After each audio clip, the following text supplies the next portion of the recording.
Hello everyone, welcome to A Foreigner Farming in the Philippines. I'll go over here and do a little check on the chickens. It's almost dark. I want to see who is roosting, or if anybody's roosting. These Kabir have never seemed really interested in roosting, but I haven't checked in several months. And so I just want to check to see if anybody's changed their minds about roosting. And it doesn't look like it since they're all running up here acting like they're hungry.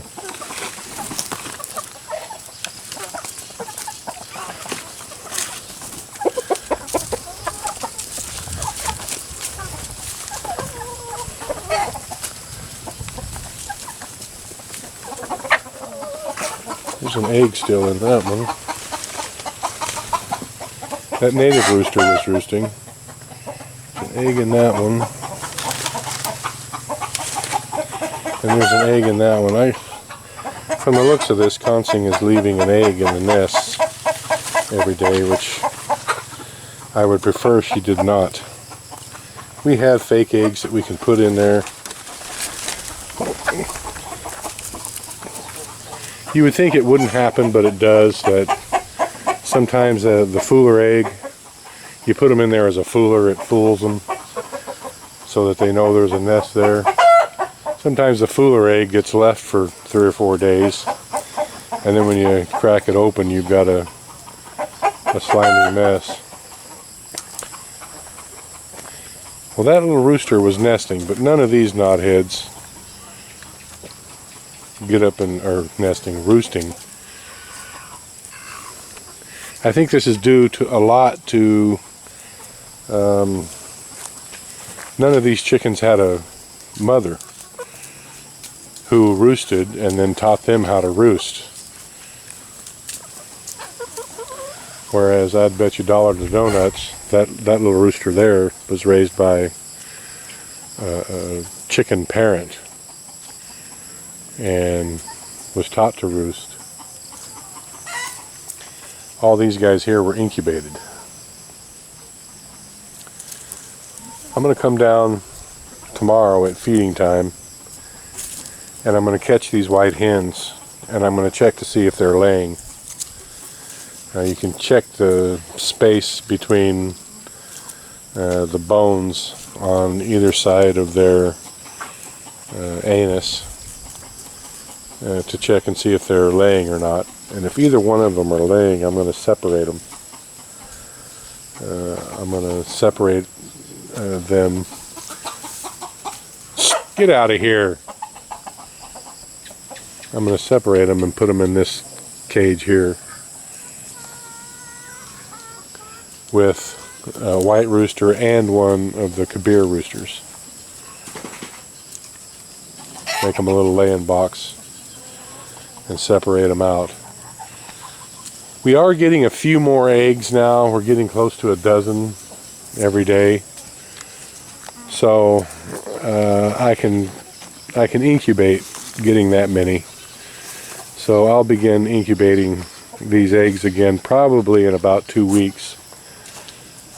Yeah, they all just gather underneath there to roost. It's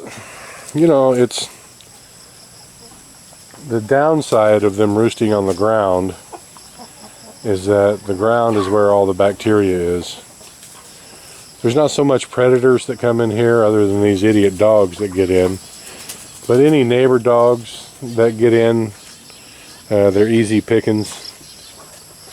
I would prefer them to roost. But I tried to show them to roost the original 100 that I bought when they got to be like 2 months old and feathered out good, when I was sure that they could hop and fly a few inches. I started putting them up on a roost, and I did that every day for probably a week. And I would set them up on the roost, and the ones that I set up on the roost didn't want to be up there. They would just, even coming on dark, they didn't want to roost. They just didn't want to roost. It's the first time I'd ever seen chickens that didn't want to get up in the air at nighttime and sleep. Hello, Black. What are you doing down here, Blackie, huh? You left your puppies up there all alone?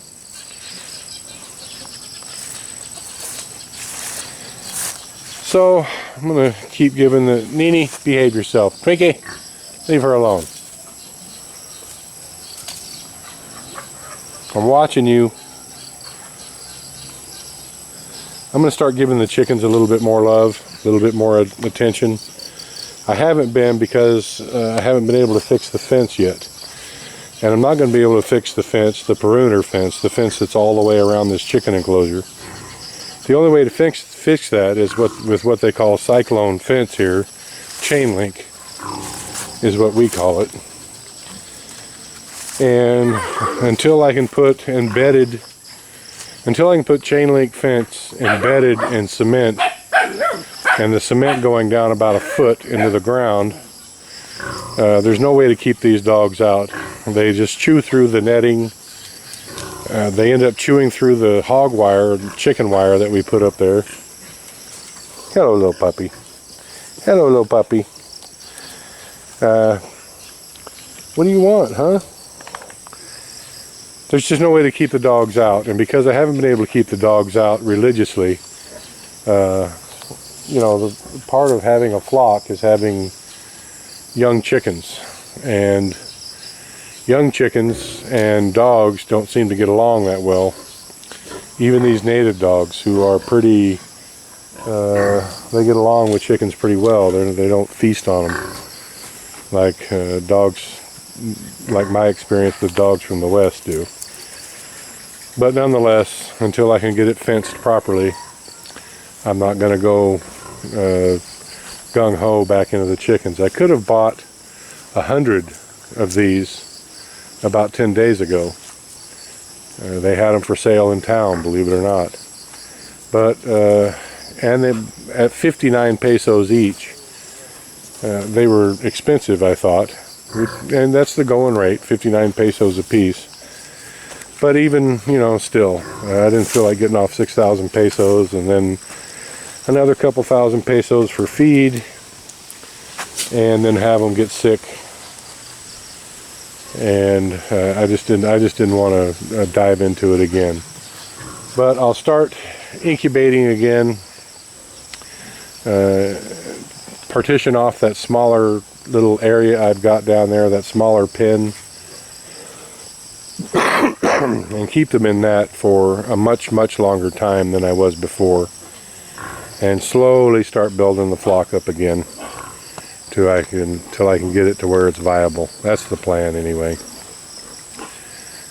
So for those of you who were wondering and even disappointed that I was abandoning the chicken flock, I haven't totally abandoned it. It just hasn't been on a front burner. There were other things that needed to be doing. The fish pen has taken up a lot of time, a lot of research time, a lot of time. And the piggery, I've been giving the piggery a little extra love this last month or so, 6 weeks. And so the chickens just kind of, we're no longer a priority. Even though chickens, I enjoy working with chickens much more than I do the pigs. Even though I do enjoy working with the pigs, I really like working with chickens. I'm fascinated by the different breeding strategies, different kinds of birds you can end up with. Who doesn't like eggs? So we will eventually get back into the chickens in a large enough scale to, I think, make money as a micro hatchery, hatching up to 500 chicks a week and selling them. Because at 59 pesos each, you know, the going rate for an egg is 7 pesos. That's what they sell them for in the store, sometimes 8. So wholesale you can get 6. We need about 10. I've done the math. I did the figures. I've kept, for a while I was keeping very meticulous records on the amount of feed we were feeding them and the eggs we were getting. We need to get, and that's when they were laying 30 to 35 eggs a day, when they were really laying good. We need to get 10 pesos per egg. That's 20 cents US to break even. The feed is expensive here. It's very expensive. So if we were incubating them and we got even a 70% hatch rate, which is about the best I've been able to do here, that gets it up to our cost over selling them. We could sell them for 6. If we hatched out 70%, it means with electricity and maintenance we would have maybe 10-12 pesos into a chick. And if we could sell those wholesale for 40 pesos, well, that's a money maker, especially if you can do 500 a week. It would be you know, enough for a modest living here, even at 500 a week. So it's always kind of been my goal here to show others a way to make a living. The piggery is finally starting to make money, and the next quarter's records will reflect that. It's just taken a long time to get there, much longer than what we had thought. And it's not making anywhere near the kind of money that we had thought it would, because the price of pork has gone way down and the price of feed has gone way up. But it is nonetheless starting to make a small profit now, so you guys stay tuned for that. And over the next month or 2 or 3, the chickens will start to come back. So interesting times ahead. Stay tuned, everyone. Please like, comment, share, and subscribe.